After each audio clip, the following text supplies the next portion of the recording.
الله من شرور أنفسنا ومن سيئات أعمالنا من يهده الله فلا مضل له ومن يضلل فلا هادي له وأشهد أن لا إله إلا الله وحده لا شريك له وأشهد أن محمدا عبده ورسوله أما بعد فإن خير الحديث كتاب الله وخير الهدي هدي محمد صلى الله عليه وسلم وشر الأمور محدثاتها وكل محدثة بدعة وكل بدعة ضلالة وكل ضلالة في النار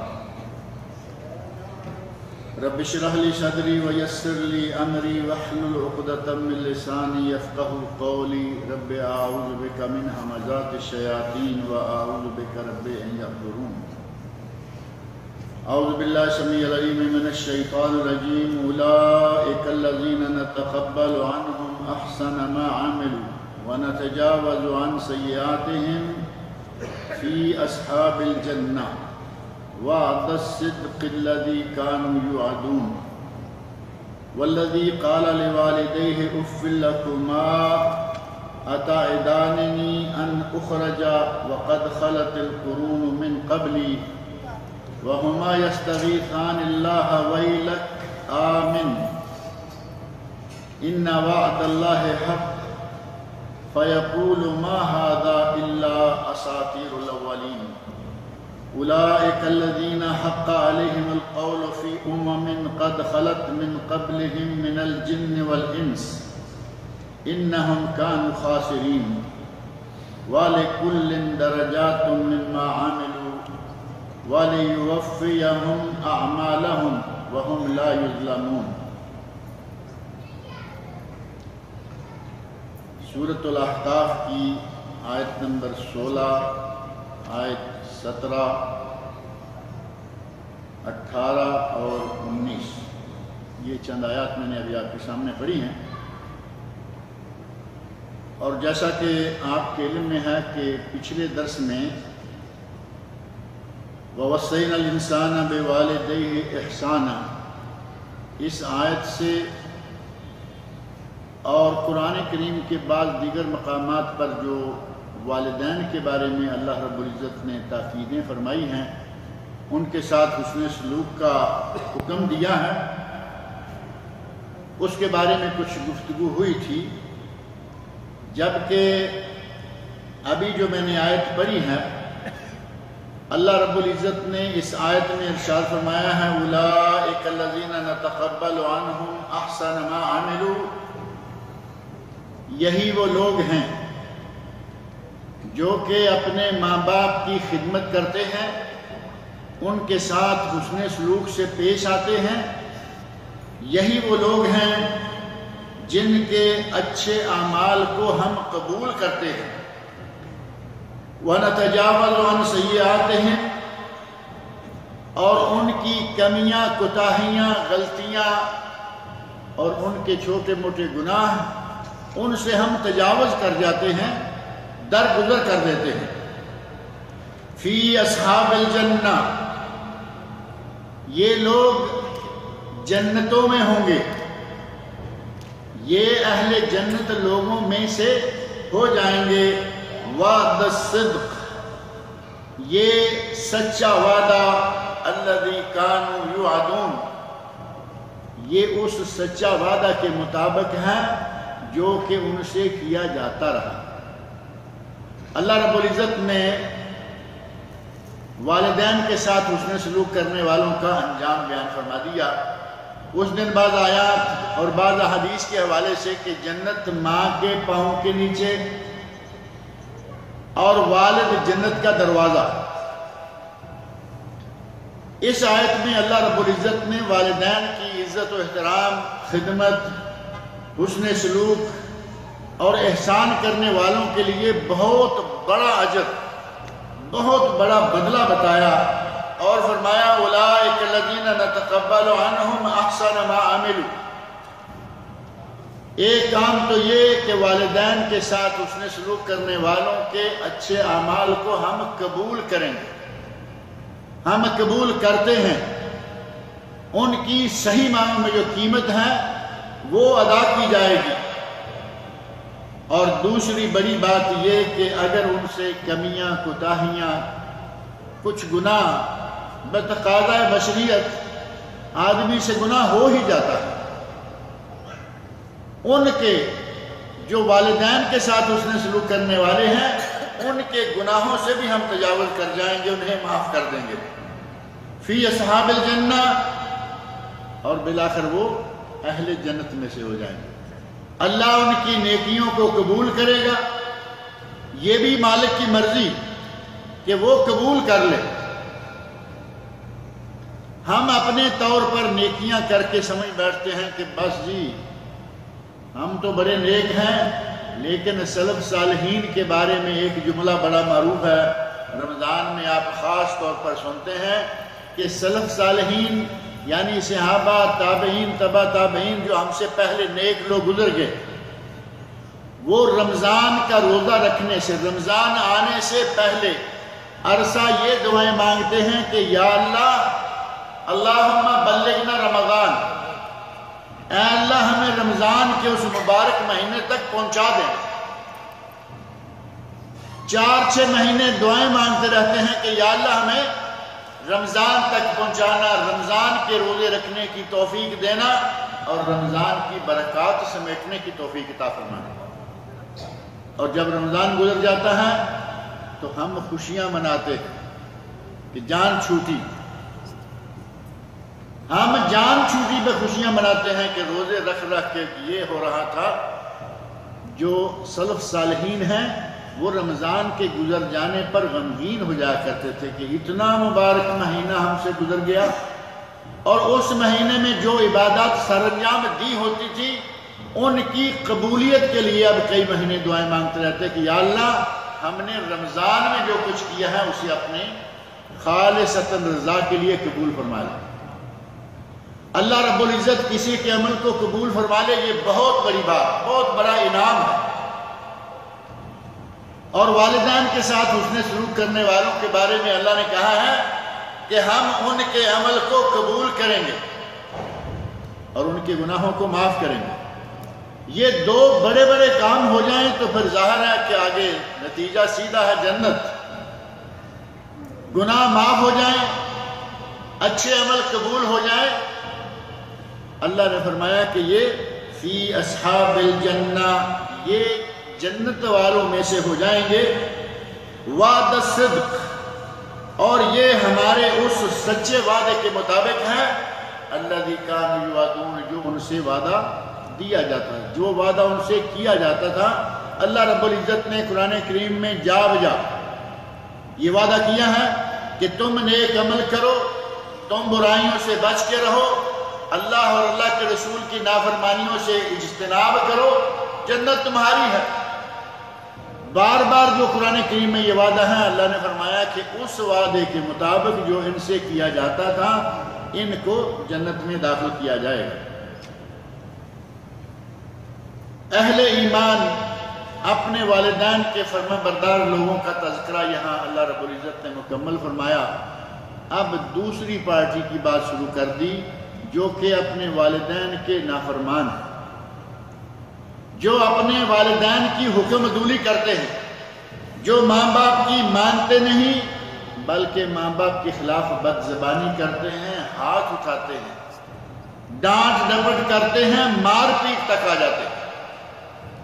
ان لوگوں کے بارے میں اللہ رب العزت نے ارشاد فرمایا والذی قال لوالدیہ اف لکما، والذی قال لوالدیہ اف لکما، وہ شخص جس نے اپنے والدین کو کہا تمہارے لیے اف ہے، تمہارا برا ہے، اتعداننی ان اخرجا، کیا تم مجھے یہی بات کہتے کہتے ڈراتے رہتے ہو کہ تمہیں دوبارہ قبر سے، زمین سے نکالا جائے گا، دوبارہ زندہ کیا جائے گا، یا تمہیں دوبارہ محشر کے میدان میں لا کے کھڑا کیا جائے گا؟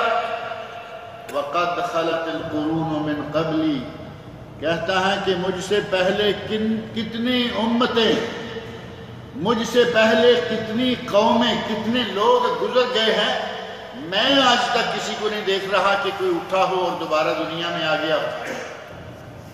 اپنے طور پر وہ یہ سمجھ بیٹھا ہے کہ یہ جو مجھے کہا جاتا ہے کہ تمہیں ایک دن اٹھایا جائے گا، تمہیں ایک دن اپنے عملوں کا حساب دینا ہوگا، تمہیں یہ کرنا ہوگا وہ کرنا ہوگا، وہ سمجھتا ہے کہ شاید دنیا میں ہی دوبارہ اٹھا کے مجھ سے یہ سوال و جواب ہوں گے۔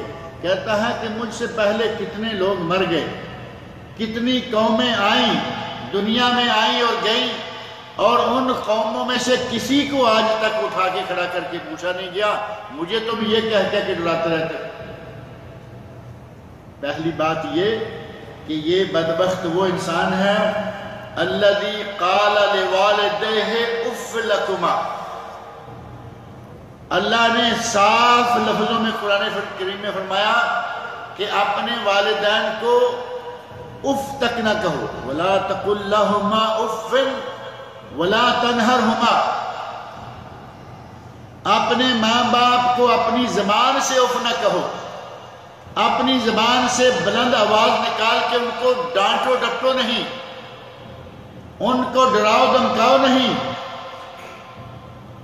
اللہ رب العزت نے تو صرف اف کہنے سے منع کر دیا ہے، اور یہ نہ صرف یہ کہ اف، بلکہ اس سے آگے کئی قدم اٹھا کے ایسے لوگ موجود ہیں جو کہ پچھلے درس میں بھی میں نے ذکر کیا تھا، نہ صرف اف کہنے والے تو بہت ہیں، معمولی بات پہ اپنے ماں یا باپ، بوڑھا باپ ہے، گھر میں کہیں تھوک دیا، بیوی تو ناک چرائے اس کا شوہر بھی ساتھ چڑھا رہا ہے، جو کہ ان کے اس بوڑھے ماں باپ کے پالنے سے، ان کے تربیت دینے سے، ان کے روزی روٹی لا کے اس کو کھلا کے اس کو بڑا کرنے میں جن کا بہت بڑا کردار۔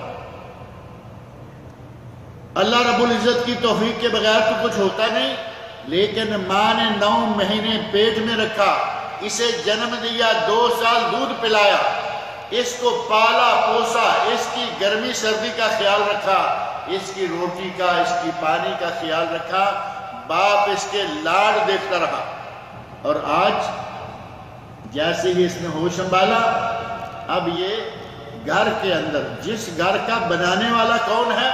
باپ۔ حد یہ ہے کہ باپ کے بنائے ہوئے گھر میں یہ میاں بیوی رہ رہے، بیٹا بھی اسی گھر میں، بہو بھی اسی گھر میں، لیکن حکومت آ گئی بہو کے ہاتھ میں۔ وہ کہہ رہی ہے کہ یہاں تھوکنا نہیں، وہاں تھوکنا نہیں۔ وہ بوڑھا آدمی کیا کرے گا؟ بوڑھے آدمی کو بچے کی طرح یہ معلوم نہیں ہے کہ یہ کون سی جگہ ہے جہاں تھوکنا نہیں، اسے کھانسی آئی کہیں بھی تھوک دیا۔ اور اللہ رب العزت کتنا کریم ہے، جس نے دنیا میں انسان کو بھیجا ہے، اس کے پیدا ہونے سے لے کر مرنے تک کی ہر حالت کو وہ جانتا ہے۔ اللہ رب العزت نے اس بات کا پہلے پتہ دے رکھا ہے، پہلے خبر دے رکھی ہے۔ یہ نہیں کہ اچانک کسی کے سامنے کوئی بوڑھا ہو جائے گا تو اس کے لیے پریشانی بن جائے گی۔ اللہ رب العزت نے سورہ یاسین آیت نمبر 68 آیت 68 میں فرمایا وَمَن نُعَمِّرْهُ نُنَكِّسْهُ فِي الْخَلْقِ، ہم جسے عمر لمبی دیتے ہیں اسے تخلیق میں الٹا دیتے ہیں۔ اب تخلیق میں الٹانا دیکھنا ہو تو بوڑھے کو دیکھیں۔ اللہ رب العزت کا ارشاد 100% سے زیادہ بھی صحیح، اور ہم اپنی آنکھوں کے سامنے دیکھتے ہیں کہ بوڑھے میں وہی عادتیں آ جاتی ہیں جو کہ بچے میں ہوتی ہیں، بوڑھے کی وہی حرکتیں ہو جاتی ہیں جو بچے۔ موٹا سا سروے آپ کر کے دیکھ لیں، باریکیوں میں نہ جائیں۔ آپ دیکھیں بوڑھا آدمی ہے، اس کو یا لاٹھی چاہیے یا اپنے بیٹے کا کندھا چاہیے، وہ سیدھا اٹھ کے کھڑا چل نہیں سکتا۔ اب اپنا بچپن دیکھ لیں، ایک وقت اس نوجوان پہ وہ گزرا ہے کہ یہی ماں باپ اسے اپنی انگلی کے ساتھ لگا کر چلایا کرتے تھے۔ اس کے لیے بہترین واکر لائی گئی، گھر میں واکر لائی گئی، اس کے اندر بیٹھ کے یہ تھوڑا تھوڑا چلے، نہ ادھر گرے نہ ادھر گرے، آرام دہ پرسکون واکر۔ وہ انتظام کس نے کیا تھا؟ اس بوڑھے نے، اس ماں نے، جو آج اسے گھر کے اندر چلتے پھرتے اگر ان سے کمی چھوٹی موٹی ہو جائے تو یہ فوراً ناک منہ چڑھا لیتے ہیں، بلکہ کئی لوگوں کی ناک تو کہتے ہیں ماتھے پر جا بیٹھتی، اتنا غصہ منائیں گے۔ یہ وہی شخصیتیں ہیں، یہ وہی پارٹی ہے جس نے کل تک تمہارے لیے واکر خریدی تاکہ تم آرام سے چلنا سیکھو۔ واکر سے باہر نکلتے ہی جیسے ہی تھوڑا لمبا چلنا ہے، تمہارا ہاتھ پکڑا ہوا ہے یا اپنی انگلی پکڑائی ہوئی ہے تاکہ تمہیں چلنے میں سہارا ملے۔ اور آج وہی ماں باپ تجھے اچھے نہیں لگ رہے، چلنے میں کمزور تھا، ماں باپ نے سہارا دیا، اور دانت نہیں تھے، شروع میں دانت نہیں ہوتے۔ کبھی کبھی کوئی بچہ آپ نے سنا ہوگا کہ پیدا ہوتا ہے تو اس کے ایک آدھ دانت ہوتے ہیں، سر کے بال نہیں ہوتے، کئی بچوں کے کافی بال ہوتے ہیں، مختلف قسم کی اللہ رب العزت کی اپنی مرضی ہے، مختلف حالات۔ بچہ عموماً پیدا ہوتا ہے منہ میں دانت نہیں ہوتے، اور اس میں بھی اللہ رب العزت کی بہت ساری حکمتیں ہیں۔ بچے کے پیدا ہوتے ہی منہ میں دانت ہوں، ماں کا دودھ پیے گا وہ کتنی اذیت پہنچائے گا اسے تو معلوم ہی کچھ نہیں۔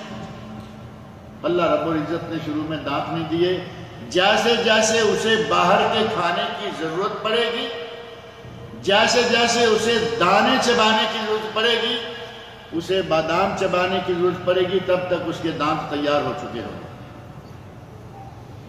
جب تک دانت نہیں، میں پچھلے درس میں ذکر کر رہا تھا کہ خواتین اپنے بچوں کے لیے کیلے کو بھی نرم کر، کیلا پہلے نرم ہوتا ہے، جس کے دانت نہیں وہ تو پھر بھی نہیں کھا پائے گا، کیلے کو نرم کر کے مالیدہ بنا کے اس کے منہ میں ڈال رہے ہیں۔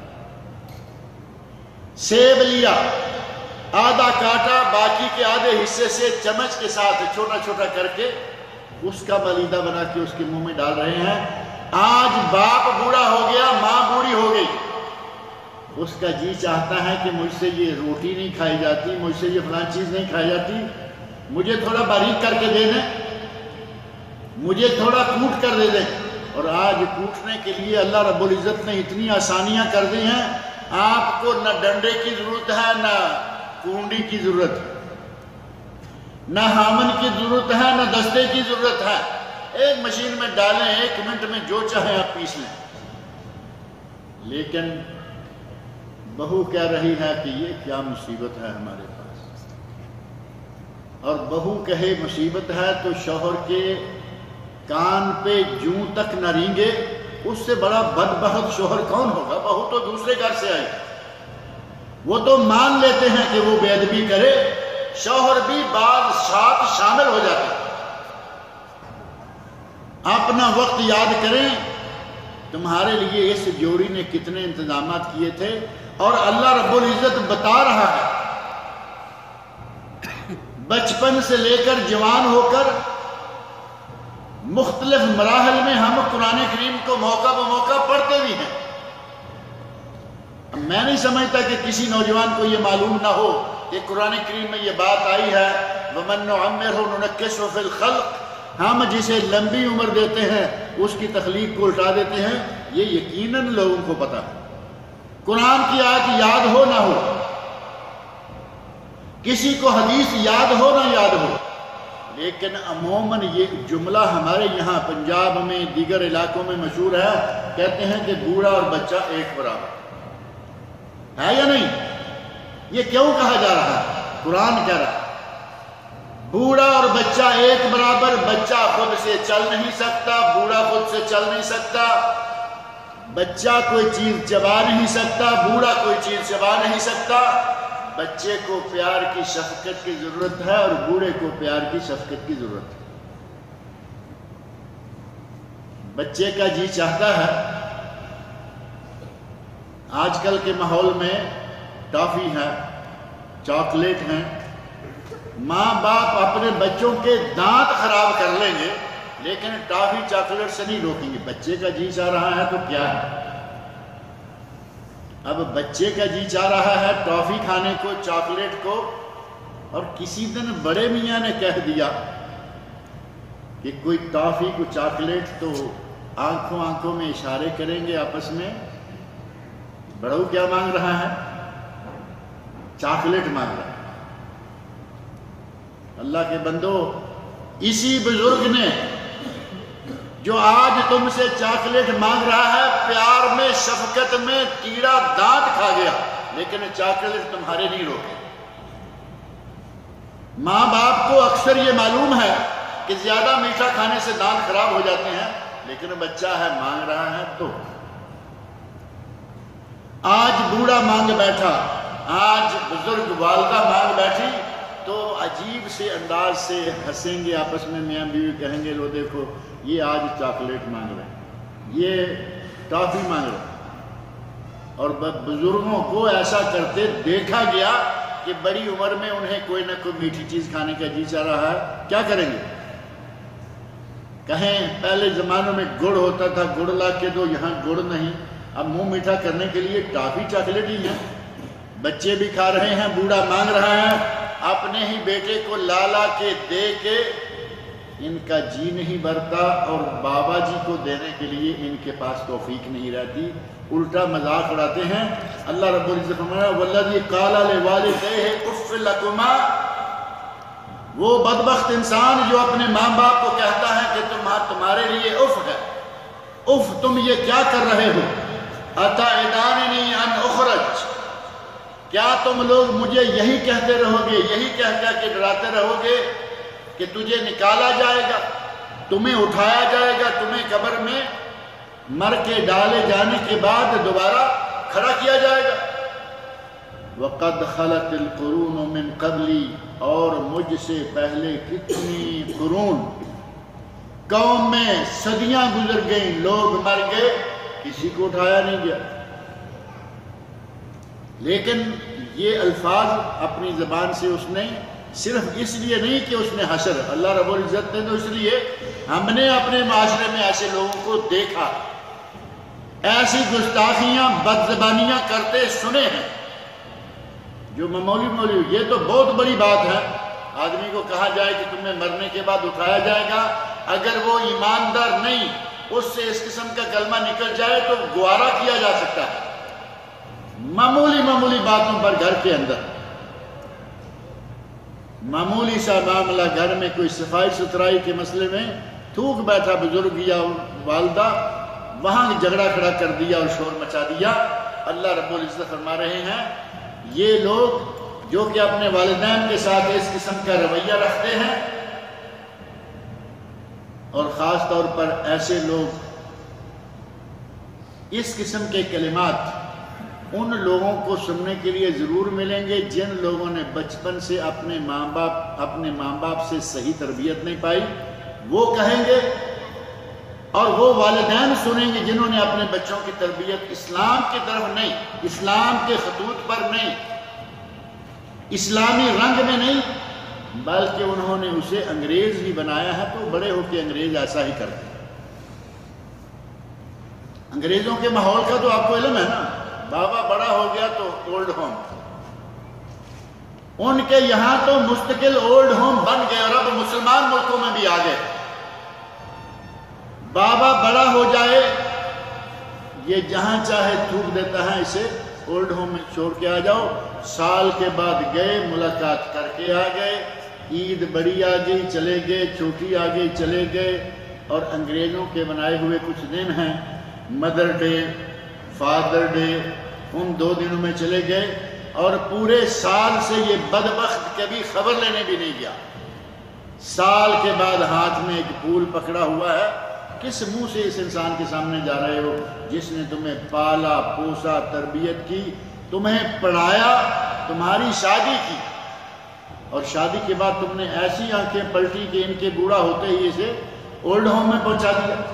اگر تربیت صحیح نہ کریں اپنے بچوں کی تو ایسے والدین کو یہ حالات دیکھنے پڑتے ہیں، اور جہاں جہاں کہیں دیکھنے میں آیا ہے وہ نتیجہ صرف اس بات کا ہے کہ ماں باپ نے ان کی بچپن سے تربیت صحیح نہیں کی۔ اور ایک جگہ اور ہے جہاں یہ حالات دیکھنے میں عموماً آیا کرتے ہیں، جب کبھی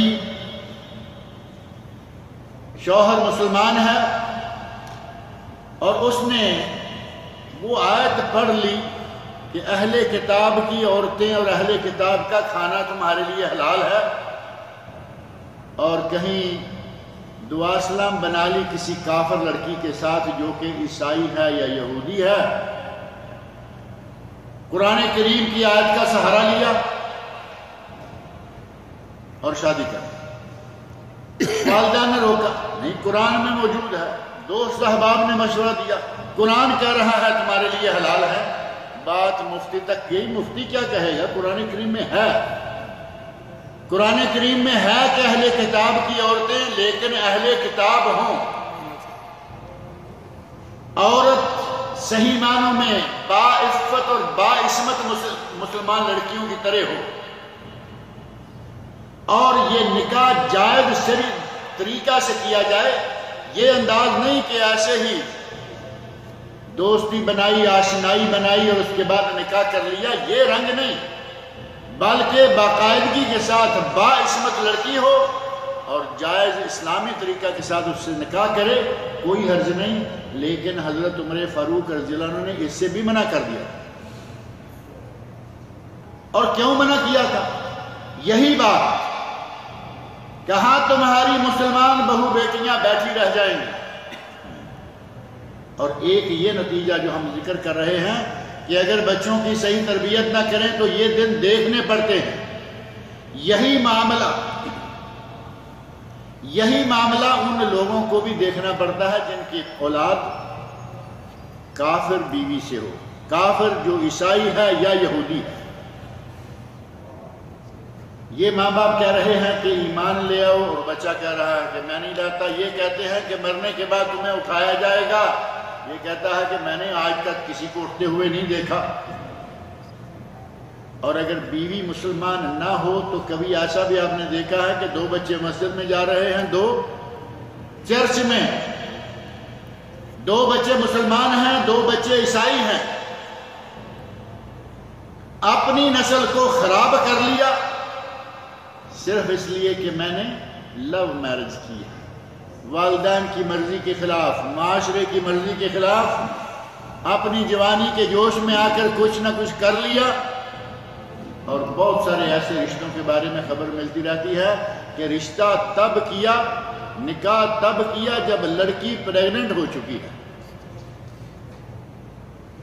غیر مسلم ہے، اتنے عرصے سے ناجائز تعلقات بنائے کھڑا ہے کہ لڑکی پریگننٹ ہوگی، اس نے کہا میرے ساتھ شادی کرو، مجبور ہو گئے، اب مولویوں سے فتوے پوچھتے پڑ رہے ہیں کہ اہل کتاب سے نکاح ہو سکتا ہے یا نہیں۔ اللہ رب العزت نے جہاں اجازت دی ہے وہاں شرطیں لگائی ہیں، اگر وہ شرطیں پوری کرے تب بھی عمر فاروق کہتے ہیں نہ کرو، رضی اللہ عنہ، اس کے نقصانات ہوں گے۔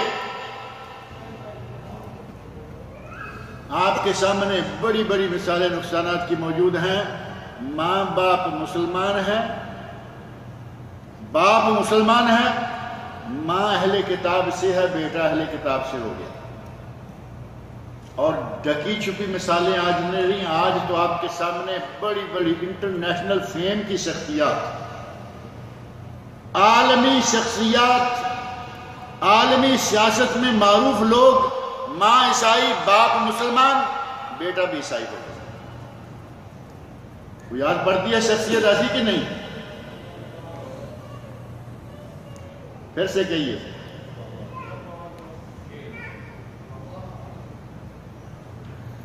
کر رہے ہیں، ساری دنیا کے بڑے بڑے سیاستدانوں میں سے ایسے لوگ موجود ہیں۔ بہرحال میں یہاں نام نہیں لینا چاہتا، کوئی لے لیتا تو اچھا تھا۔ بہرحال اگر بیوی اہل کتاب کے نام سے لائیں گے اس کے بھی نقصانات ہیں، اور انہی نقصانات کو دیکھتے ہوئے حضرت عمر فاروق رضی اللہ عنہ نے کہا تھا کہ ایسا نہ کرو، جائز ہے لیکن ایسا نہ کرو۔ وَهُمَا يَسْتَغِيثَانِ اللَّهِ، بچہ کہہ رہا ہے کہ کتنی دنیا، کتنی قومیں، کتنے لوگ گزر گئے، آج تک کوئی پلٹ کے نہیں آیا مجھے کس بات کا تم ہر وقت دھمکی دیتے رہتے ہو؟ اور یہ ماں باپ اپنے رب سے استغاثے کر رہے ہیں، التجائیں کر رہے ہیں۔ وَهُمَا يَسْتَغِيثَانِ اللَّهِ، وہ جناب باری تعالیٰ میں فریادیں کر رہے ہیں اور اپنے بیٹے کو کہتے ہیں وَيْلَكَ وَيْلَكَ آمِن، تیرا برا ہو، تیرے لیے خرابی ہو، ایمان لے آ، تابعدار ہو جا، مسلمان ہو جا۔ دیکھا کہ یہ اڑا ہوا ہے، فرمایا وَيْلَكَ آمِن، تیرا برا ہو، تجھے خرابی ہو، ایمان لے آ، ان وعد اللہ حق، اللہ کا وعدہ سچا ہے، وہ پورا ہو کر رہے گا۔ اللہ کا وعدہ سچا ہے، وہ ٹلنے والا نہیں۔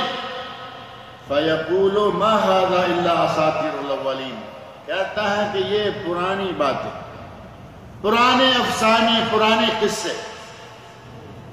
قرآن کریم کو بھی کہا گیا اساطیر الاولین، اور یہ اپنے ماں باپ کو جب وہ اس کو ایمان سکھلا رہے ہیں، ایمان لے آ، تو کہتا ہے یہ پرانی باتیں، مر کے اٹھایا جائے گا، اساطیر الاولین، یہ بھی پرانی باتیں۔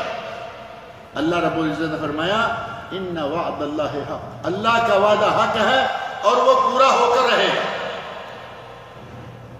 اولئک الذین حق علیہم القول فی یہ وہ لوگ ہیں جن پر اللہ کا قول، اللہ کا عذاب آ کے رہے گا۔ اولئک الذین حق علیہم القول، ان پر جو ایمان نہیں لاتے، ان پر اللہ کا عذاب آ کے رہے گا۔ فی امم، یہ بھی انہی لوگوں میں شامل ہو جائیں گے، انہی لوگوں میں شمار کیے جائیں گے۔ قد خلت من قبلہم من الجن والانس، جو ان سے پہلے جنوں انس ایسے بدقماش گزر گئے ہیں، یہ بھی انہی میں شمار کیا جائے۔ یہ جو کہہ رہا ہے وہی اکیلا نہیں، بلکہ اس سے پہلے قومیں آئیں، اس سے پہلے جن بھی، اس سے پہلے انسان بھی، انہوں نے انکار کیا، اس کا شمار بھی انہی میں سے ہوگا، اور ان پر اللہ کا عذاب جو ہے وہ یقیناً آئے گا۔ انہم کانوا خاسرین، یہ نقصان اٹھانے والے ہیں، خاسرین خسارے والے، یہ نقصان اٹھانے والے ہیں۔ وَلِكُلٍّ دَرَجَاتٌ مِّمَّا عَمِلُوا، اللہ نے فرمایا کہ ہر کسی کے لیے اس کے عمل کے مطابق درجات ہوں گے۔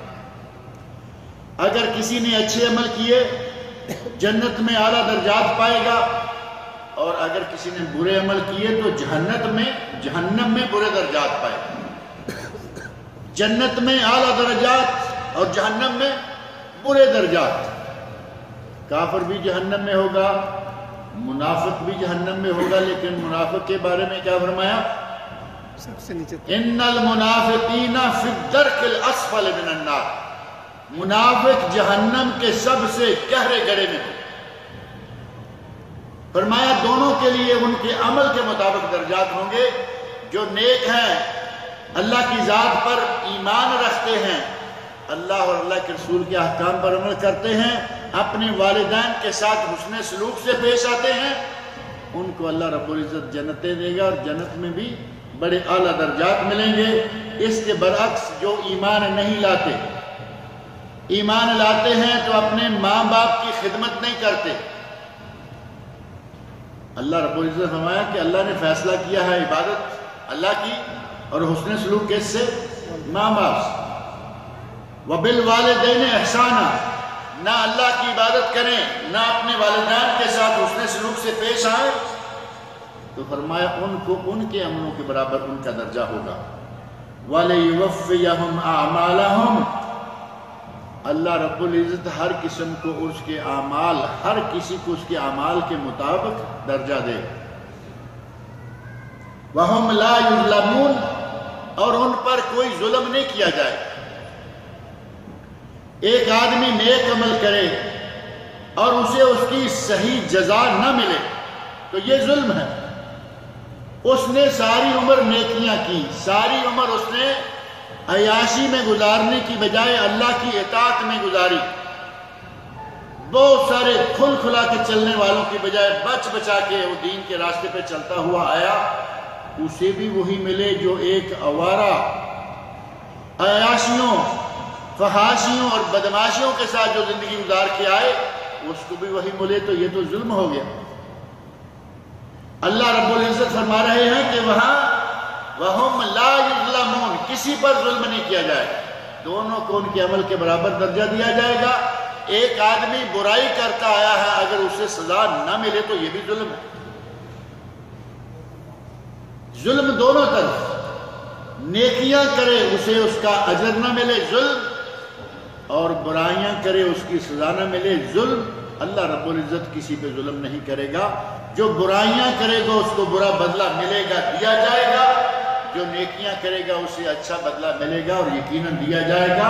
وَهُمْ لَا يُظْلَمُونَ، اور ان پر کوئی ظلم نہیں کیا جائے گا۔ وَيَوْمَ يُعْرَضُ الَّذِينَ كَفَرُوا عَلَى النَّارِ، وہ دن جس دن کے کفر کرنے والوں کو آگ پر پیش کیا جائے گا۔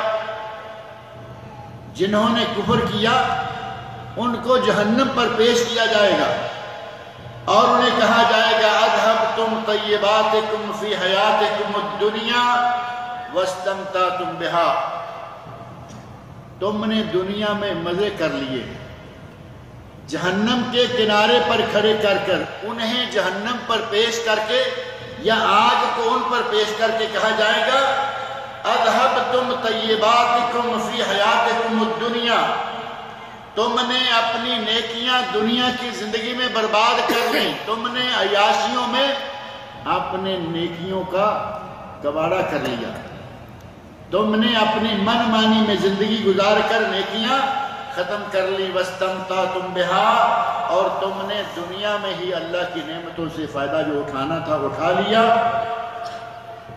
آج کیا ہوگا؟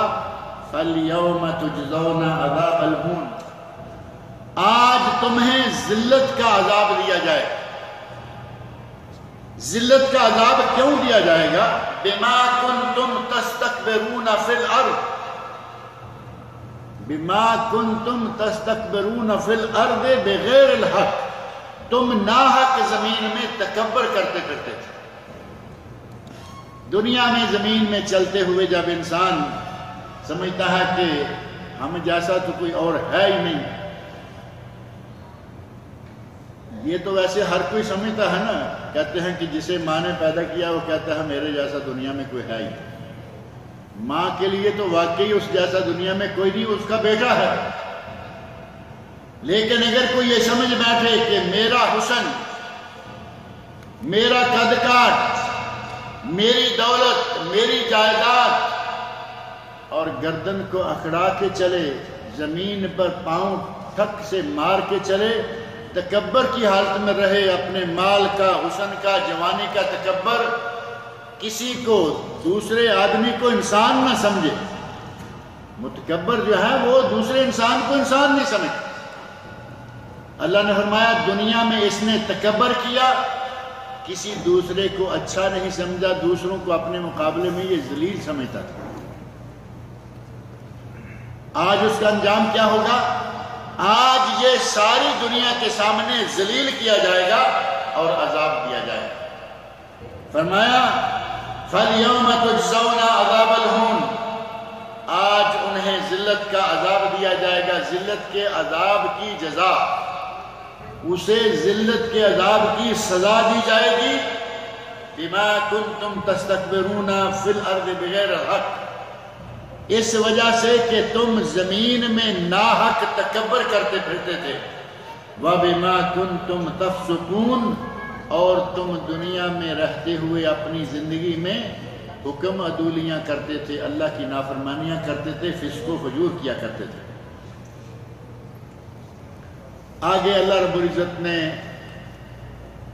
قوم ہود، عاد قوم ہود کا ذکر کیا، آیت نمبر 21، جو کہ اس آیت کے تعارف کے، اس سورت کے تعارف کے ضمن میں پہلے درس میں نے ذکر کیا تھا کہ اس سورت کا نام آیت نمبر 21 میں موجود ہے الاحقاف۔ اللہ نے فرمایا وَاذْكُرْ أَخَا عَادٍ ترجمہ اور اس کی تفسیر جو ہے وہ پہلے درس میں ذکر کی گئی تھی، آج ترجمہ پھر دوہرا لیتے ہیں۔ اللہ نے فرمایا وَاذْكُرْ أَخَا عَادٍ، قوم عاد کے بھائی کو یاد کرو، قوم عاد کے بھائی کو۔ وہ پہلے درس میں نے یہ بات ذکر کی تھی کہ پیغمبر قوم کا بھائی ہوتا ہے، اللہ نے پیغمبر کو قوم کا بھائی قرار دیا، اور آج ہمارے پاکستان ہندوستان میں ایک جماعت کے لیے یہ بہت بڑا تانا بنا دیا گیا، گالی بنا دی، کہا کہ یہ نبی کو اپنا بھائی سمجھتے، نبی کو اپنا بھائی سمجھتے۔ نبی کہہ رہا ہے میں تمہارا بھائی، اور اللہ کہہ رہا ہے کہ نبی قوم کا بھائی۔ یہ الفاظ آپ کے سامنے موجود ہیں، وَاذْكُرْ أَخَا عَادٍ، قوم عاد کے بھائی یعنی ہود علیہ السلام کا ذکر۔ اللہ نے کہا ہے نبی قوم کا بھائی ہوتا ہے، آج اگر کوئی کہتا ہے تو یہ اتنا ظلم کہاں سے آیا، اس بات کو اتنا آدمی لے اڑے اور کہے کہ یہ کیا ہے، قوم اپنے نبی کو اپنا بھائی سمجھتے ہیں۔ نبی اکرم صلی اللہ علیہ وسلم کو بحیثیت بشر، ایک انسان ہونے کے ناطے قوم کے بھائی ہیں، اور یہ تفصیل میں نے ذکر کی تھی کہ بشریت کا انکار کنہوں نے کیا اور نبوت کا انکار کنہوں نے کیا۔ ماننے پہ آئیں تو پتھر کو خدا مان لیں، نہ ماننے پہ آئیں تو چلتے پھرتے انسان کو نبی تک نہ مانیں۔ یہ انسان کی اپنی عجیب سی فطرت ہے۔ اللہ فرما رہے ہیں وَاذْكُرْ أَخَا عَادٍ، عاد کے بھائی حضرت ہود علیہ السلام، عاد کے بھائی کو یاد کرو، ان کا ذکر کرو۔ اذ انذر قومہ بالاحقاف، جب کہ انہوں نے احقاف میں اپنی قوم کو ڈرایا، اپنی قوم کو دعوت دی۔ اور احقاف میں نے بتایا تھا کہ حضر موت، رب الخالی، وہ علاقہ، وہ صحرا جو آج سارے کا سارا خالی پڑا ہوا ہے، اس علاقے کی طرف جاتے ہوئے لوگ ڈرتے ہیں۔ کوئی وقت تھا کہ یہ سرسبز و شاداب علاقہ تھا، حضرت موت سے اس سعودی عرب کی طرف جو علاقہ یمن سے اس طرف کا علاقہ بنتا، گویا کہ یمن، کچھ حصہ یمن کا، کچھ حصہ سعودی عرب کا، رب الخالی معروف جگہ ہے آج بھی۔ یہ علاقہ سرسبز و شاداب تھا، اس علاقے میں یہ قوم، حضرت ہود علیہ السلام کی قوم آباد تھی، بستیاں تھیں، مکانات تھے، سرسبز و شاداب لہلاتے کھیت تھے۔ آج وہاں ریت کا راج، ریگستان ہے، رب الخالی زندگی کا نام تک نہیں، نہ فصلیں، نہ گھاس پھوس، نہ درخت، نہ پھل، نہ پھول، نہ انسان، نہ جانور، کوئی چیز وہاں نہیں پائی۔ ایک وقت تھا کہ وہاں یہ قوم آباد تھی۔ اللہ رب العزت فرما رہے ہیں اذ انذر قومہ بالاحقاف، جب کہ اس نبی نے، ہود علیہ السلام نے اپنی قوم کو احقاف میں ڈرایا، انہیں دعوت دی۔ وقد خلت النذر من بین یدیہ ومن خلفہ، اور اس سے پہلے، ہود علیہ السلام سے پہلے بھی بہت سارے نبی گزر گئے، دعوت دینے والے، اپنی قوموں کو ڈرانے والے، اور ان کے بعد بھی بہت سے نبی آ چکے۔ قرآن نازل ہونے تک تو ہود علیہ السلام سے پہلے بھی بہت سارے نبی گزر گئے، اور ان کے بعد بھی بہت سارے نبی آ گئے، اور ان سب انبیاء نے دعوت کیا دی اللہ تعبدوا الا اللہ، اللہ کے سوا کسی کی عبادت نہ کرو، اللہ تعبدوا الا اللہ۔ اور والدین کا مقام بیان کرتے ہوئے اللہ رب العزت نے فرمایا وَقَضَى رَبُّكَ أَلَّا تَعْبُدُوا إِلَّا إِيَّاهُ وَبِالْوَالِدَيْنِ إِحْسَانًا، اللہ نے یہ فیصلہ کر دیا عبادت کرو تو صرف اللہ کی، اور اللہ کی بات فرمایا اپنے ماں باپ کے ساتھ اس نے سلوک کرو۔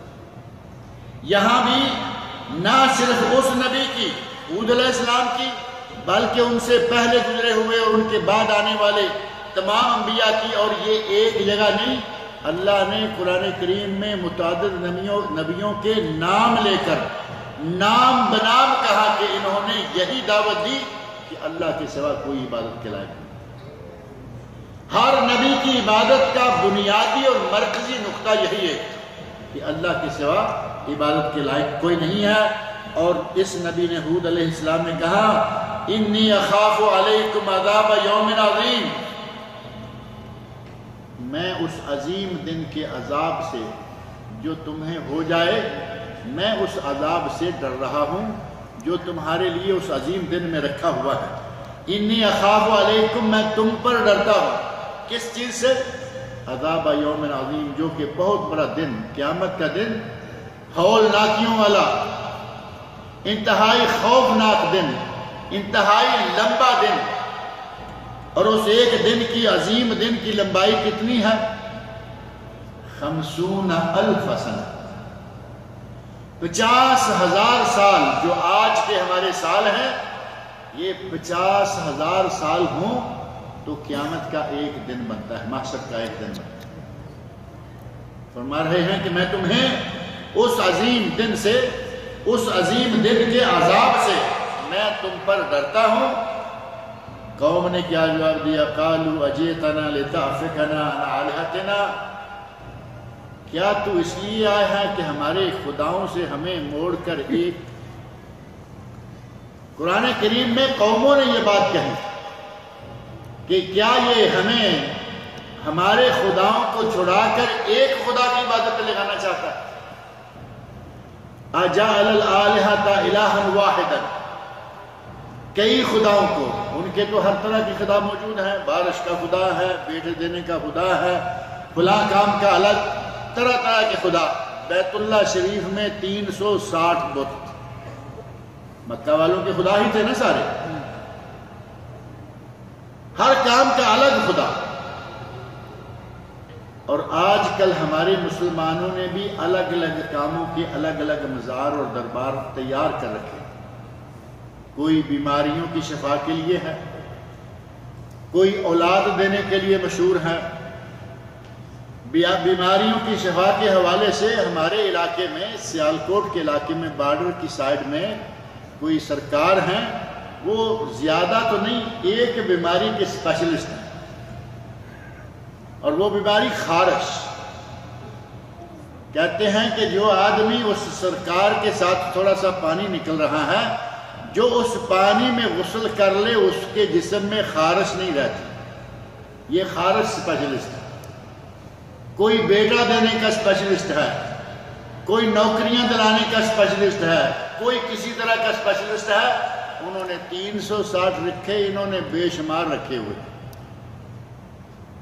کہا کرتے تھے کہ اس نے ہمیں مختلف خداؤں سے چھڑا کر ایک خدا پہ لگانے کی کوشش شروع کر رکھی ہے۔ کہتے ہیں قالوا اجئتنا، کیا تو اس لیے آیا ہے لتعفکنا علی آلہتنا، تاکہ تو ہمارے خداؤں سے ہمیں ہٹا دے، ہمارے خداؤں سے ہٹا کر ہمیں ایک خدا کی طرف لگا دے؟ اگر یہی بات ہے تو ہم نہیں مانتے۔ فاتنا بما تعدنا، جس کا تو ہمیں ڈراوا دے رہا ہے کہ قیامت کا دن ہوگا، یہ ہو جائے گا، آج بھی تمہارے اوپر عذاب آ سکتا ہے، لاؤ جو آ سکتا ہے۔ جو عذاب تم ڈرا رہے ہو وہ عذاب لے آؤ۔ فاتنا بما تعدنا ان کنت من الصادقین، سچے ہو تو یہ کر دکھا۔ اب نبیوں کو یہ اکثر امتوں نے کہا کہ تم جو کہتے ہو عذاب آئے گا، آئے گا تو بتاؤ، عذاب کو آواز دو، ہم پہ آ جائے۔ اور بعض نبیوں نے آواز دی اور عذاب آ گئے۔ دنیا میں کوئی انسان نہ بچ پایا سوائے اس کے ساتھیوں کے۔ نوح علیہ السلام، طوفان عذاب ہی تھا نا، ایک نہیں کئی مثالیں۔ جب اللہ نے چاہا تو قوموں کو پکڑ لیا، اسی وقت پکڑ لیا، لیکن کچھ قوموں کو ڈھیل دیے رکھی، عذاب نہیں آیا۔ اور ہمارے نبی صلی اللہ علیہ وسلم کو اللہ رب العزت نے رحمت للعالمین بنایا تھا۔ جب تک آپ دنیا میں رہے آپ کی امت پہ کوئی عذاب نہیں آیا، اجتماعی عذاب آنے والا بھی نہیں۔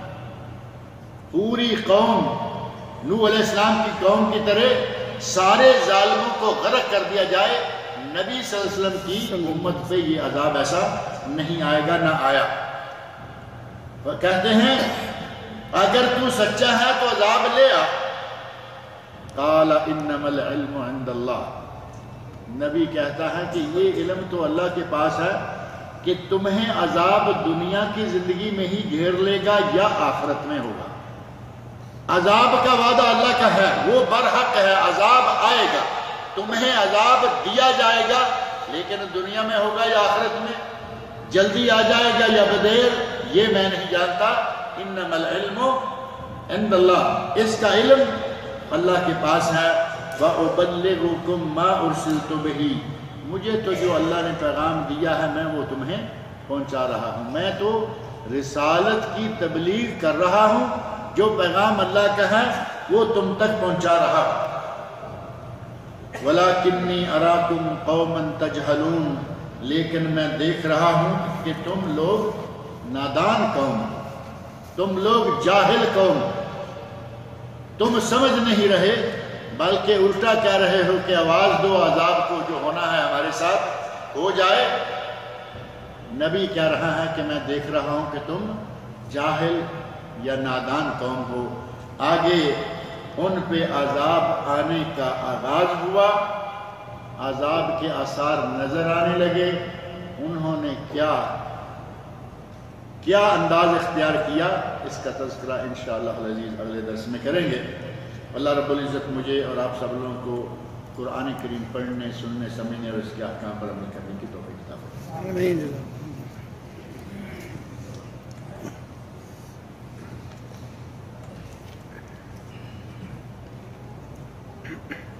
کسی نے لکھا ہے کہ اگر میقات میں، سوالات کا سلسلہ شروع کرنے سے پہلے آپ کی اطلاع کے لیے، پاکستان میں ایک بہت بڑے عالم جو نہ صرف پاکستان میں بلکہ بر صغیر کے معروف عالم تھے، اور بر صغیر پاک و ہند کے اسلامی عربی مدارس میں سے، اسلامی دینی اداروں میں سے بہت بڑے مشہور و معروف ادارے جامعہ سلفیہ، جس کی اصل جو ہے ایک فیصل آباد میں ہے اور ایک بنارس وارانسی انڈیا میں، اور جامعہ سلفیہ کی ایک فرع بعد میں اسلام آباد میں کیپٹل سٹی کر کے کھولی گئی، جو آج بہت بڑا ادارہ بن چکا ہے۔ اس ادارے کے شیخ الحدیث، پیغام ٹی وی آپ لوگ سنتے ہوں گے، دیکھتے ہوں گے، پیغام ٹی وی سے ان کے دروس نشر ہوتے رہتے تھے، اور بہت بڑی علمی شخصیت تھے، مصنف، مترجم، مؤلف اور بہترین وائز اور خطیب، اور ہمارے زمانہ طالب علمی کے ساتھی حافظ شیخ الحدیث عبدالحمید اظہر صاحب رحمۃ اللہ علیہ پرسوں فوت ہو گئے ہیں۔ ان کے لیے دعا کریں کہ اللہ رب العزت ان کی مغفرت فرمائے، اللہ تعالیٰ ان کی بشری کوتاہیوں کو معاف کرے، اللہ تعالیٰ ان کو جنت الفردوس میں اعلیٰ مقام عطا فرمائے، اللہ تعالیٰ ان کے شاگردوں کو ان کے لیے صدقہ جاریہ بنائے، جماعت پوری کی پوری جماعت کو اللہ رب العزت ان کا نعم البدل عطا فرمائے۔ سوال ہے کہ اگر میقات سے احرام باندھا، مکہ مکرمہ میں داخل ہو گیا، پھر مسجد عائشہ سے جا کے احرام باندھ لیا، کیا ہمارا عمرہ ہوگا؟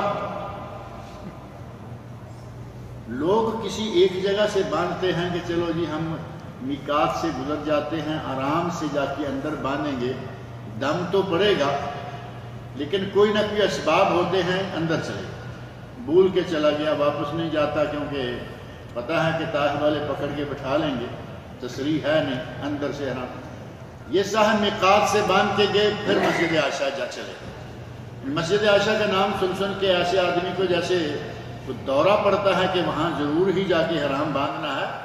اگر کسی کی مجبوری ہے، عورت ہے، حیض آ گیا، وہ حج نہیں، عمرہ نہیں کر پائی، طواف کرنے کے لیے وہاں سے عمرہ کرنے کے لیے حضرت عائشہ رضی اللہ عنہا نے احرام باندھا تھا، ایسے ہی حالات کسی کو پیش آ جائیں، آج بھی باندھے۔ اہل مکہ اپنے گھر سے احرام باندھیں جائز، مسجد عائشہ سے باندھ لیں جائز، دونوں روایتیں موجود ہیں۔ اب ہم جب یہاں سے جاتے ہیں، پہلے میقات سے احرام باندھا، پھر جا کے مسجد عائشہ میں کھولا اور وہاں سے نیا باندھا، یہ پتہ نہیں کون سا طریقہ کار ہے۔ اگر اس نے پہلے میقات والے احرام کی نیت ختم کی اور نئی تازہ فرش نیت سے مسجد عائشہ سے احرام باندھا اور عمرہ کیا، اس پر دم واجب۔ اور اگر نیت نہیں توڑی، اسی نیت میں ہے، ویسے ہی جا کے نہایا اور اس سے کوئی غلط فہمی ہے کہ شاید وہاں سے جا کے غسل کر کے جانا ہے، لیکن وہ احرام کی نیت بحال، تو پھر بلا وجہ کا ایک اس کا عمل ہے، لیکن اس کا دم کا معاملہ جو ہے وہ نہیں ہوگا اور عمرہ اس کا ہو جائے گا۔ احرام ایک وقت کے لیے ایک ہی جگہ سے ہے، دو سے نہیں۔ پہلے مدینہ منورہ سے احرام باندھ لیا ذوالحلیفہ سے، اور دیکھا کہ ہم چلتے ہوئے طائف پہنچ گئے، ہم پھر طائف جا کے پھر کھولا اور پھر باندھ لیا، یہ احرام نہ ہوا، یہ تو ایسے ہوا کہ آپ سیر کر رہے ہیں، جہاں سے گزرے وہاں سے کچھ نہ کچھ لیتے جائیں۔ احرام ایک وقت ایک کام کے لیے، حج یا عمرہ کے لیے ایک ہی مرتبہ باندھا جاتا ہے، وہ بار بار نہیں باندھا جاتا۔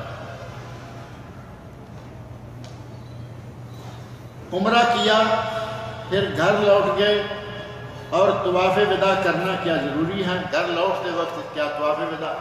عمرے پہ طواف وداع ضروری نہیں ہے، طواف وداع حج پر ہے اور واجب ہے، عام سا ضروری نہیں۔ اگر کوئی چھوڑ کے آ جائے تو اسے دم دینا پڑے گا، ورنہ طواف وداع کر کے مکہ مکرمہ سے نکلے۔ رکن یمانی کے بارے میں معلوم کراؤ، کیا یہاں سفر میں بھی تحیت المسجد کی نماز ہر مسجد میں پڑھنی ہے؟ رکن یمانی کے بارے میں پتہ نہیں کیا معلوم کرانا ہے۔ حجر اسود کو بوسہ دینا، اگر بوسہ نہ دے سکے تو ہاتھ لگانا اور اس کو بوسہ دینا، اگر ہاتھ بھی نہیں لگتا، ہاتھ میں چھڑی ہے وہ پہنچ سکتی ہے، چھڑی کا کونا لگا کر اس چھڑی کو بوسہ دینا، اور اگر یہ بھی ممکن نہیں ہے تو چوتھی چیز ہے ہاتھ سے اشارہ کرنا، ایک ہاتھ سے، اور بسم اللہ اللہ اکبر کہہ کے طواف شروع کر دینا۔ رکن یمانی پر نہ تو بوسہ ہے، نہ ہی وہاں اشارہ ہے، نہ ہی وہاں چھڑی اور چھڑی کو بوسہ ہے، وہاں صرف ہاتھ لگانے کی اجازت ہے۔ اگر ہاتھ لگ جائے تو ہاتھ لگاؤ، اسلام کرو، نہیں تو جاؤ، وہاں اشارہ بھی نہیں، بوسہ بھی نہیں، چھڑی بھی نہیں۔ جہاں تک تحیت المسجد کا معاملہ ہے، سفر میں آپ جاتے جاتے کسی مسجد میں داخل ہوتے ہیں، آپ کے پاس وقت ہے، پیچھے ساتھی اور آ رہے ہیں، وہ جماعت کرائیں گے آ کے، آپ مسجد میں بیٹھنا چاہتے ہیں، 2 رکعتیں تحیت المسجد کی پڑھ کے بیٹھ جائیں۔ سارے گئے، اکٹھے داخل ہو گئے، 2 رکعت نماز پڑھی، آگے جائیں، وہاں تحیت المسجد کی اس حالت میں کوئی ضرورت نہیں ہے۔ اگر بیٹھنا ہے تو ضروری، کیونکہ تحیت المسجد ہر مسجد میں اسی کیفیت میں ہے۔ اگر آپ بیٹھیں گے تحیت المسجد پڑھ کے بیٹھیں، بیٹھنا نہیں، آئے مسجد میں گئے، کوئی کام دیکھا، یہ وہ لائٹیں بجائیں چلے گئے، کوئی تحیت المسجد ضروری نہیں، پڑھیں گے، آپ کی مرضی، ثواب ہے۔ صلاۃ تسبیح حرم میں پڑھ سکتے ہیں؟ نماز تسبیح کے بارے میں معروف ہے کہ وہ 4 رکعتیں اور اس میں 300 تسبیحات ہیں، 75 تسبیح ایک رکعت میں۔ علامہ حسینی رحمۃ اللہ علیہ نے تو اس نماز کے پڑھنے کی یا اس کے جواز سے انکار کیا ہے، لیکن بعض دیگر علماء، علامہ محمد ناصر الدین البانی رحمۃ اللہ علیہ نے کہا ہے کہ اس کے بارے میں اتنی روایات ہیں کہ اس سے پتہ چلتا ہے کہ اس نماز کی اصل ہے، یعنی اگر کوئی پڑھنا چاہے تو پڑھ سکتا ہے، اس کا عمل باطل نہیں ہوگا، اور جو عمل اس مسجد میں کیا جا سکتا ہے یہی عمل مسجد حرام میں بھی کیا جا سکتا ہے، مسجد نبوی میں بھی کیا جا سکتا ہے۔ کیا گدھے کا گوشت حلال ہے؟ گھوڑے کا تو لوگ پوچھا کرتے تھے، گدھے کے بارے میں کیا ہو گیا؟ گدھے کا گوشت حلال تھا، بعد میں اسے حرام کر دیا گیا، جو عام گدھا ہے، گھریلو گدھا، پالتو گدھا۔ لیکن اگر جنگلی گدھا ہے تو جنگلی گدھے کا گوشت حلال ہے۔ اور جنگلی گدھا کون سا ہے؟ جنگلی گدھا کس کو کہتے ہیں؟ یہ ہمارے اس عام گدھے کی طرح کا تو جنگلی گدھا نہیں ہوگا نا۔ جنگلی گدھے کے بارے میں کہا گیا وہ جو لائنوں والا ہے نا، بعض لوگوں نے کہا کہ یہ انگریز کتنے بدماش ہیں، انہوں نے دیکھو گدھے کو بھی سویٹر پہنا دیا ہے، حالانکہ اس کی اپنی وہ شکل ہی ایسی ہے، وہ ایسے لگتا ہے کہ جیسے لائنوں والا سویٹر پہنے ہوئے ہے، وہ جنگلی گدھا ہے۔ اور بعض اہل علم نے کوئی اور بھی جانور ذکر کیا ہے جن پہ جنگلی گدھا ہونے کا اطلاق کیا گیا ہے۔ بہرحال کہتے ہیں کہ اگر حلال ہے تو ایسے گوشت کو فروخت کرنے والی کی شریعت میں کوئی سزا ہے؟ حلال ہے تو پھر تو سزا ہو نہیں سکتی۔ یہ گھریلو گدھا حرام ہے اور اس کا گوشت اپنے ہوٹل میں کھلائے یا گلی میں بازار میں بیچے، تازہ بیچے، اور اس کی کمائی بھی حرام ہوگی۔ کیا یہاں سعودی عرب میں الراجحی بینک بلا سودی ہے؟ معروف یہ ہے کہ سعودی عرب میں الراجحی بینک جو ہے یہ سودی نہیں ہے بلکہ یہ اسلامی بینک ہے۔ اس میں بعض لوگوں نے بعض اشکالات کا اظہار کیا ہے، لیکن مجموعی طور پر اسلامی بینکوں میں اس کا شمار ہوتا ہے۔ کسی صاحب نے کہا ہے کہ راجحی بینک سودی ہے، انٹرسٹ پر چلتا ہے۔ میں نے عرض کر دیا کہ کچھ خلل، کچھ فالٹس ایسے ممکن ہیں کہ جو اس میں ہوں، لیکن مجموعی طور پر سب سے زیادہ اسلامی بینک اگر کوئی بینکوں میں سے ہے تو وہ یہ ہے۔ کمیوں کوتاہیوں کے باوجود دیگر بینکوں سے بہترین بینک یہ شمار ہوتا ہے، اور یہ میرا نہیں ہے۔ آپ سمجھے کہ میں کوئی اس کی ایڈورٹائزمنٹ کر رہا ہوں، میرا نہیں ہے یہ بینک، بینک والوں کا ہے، لیکن علماء کا، اہل علم کا، دیندار لوگوں کا عموماً آپ دیکھیں گے اکاؤنٹ راجحی میں ہوگا۔ بزنس مین جو دیندار ہیں وہ بھی راجحی کے ساتھ ہی عموماً، اور راجحی کے ساتھ ہی رابطہ رکھنا چاہیے، لین دین کرنا چاہیے۔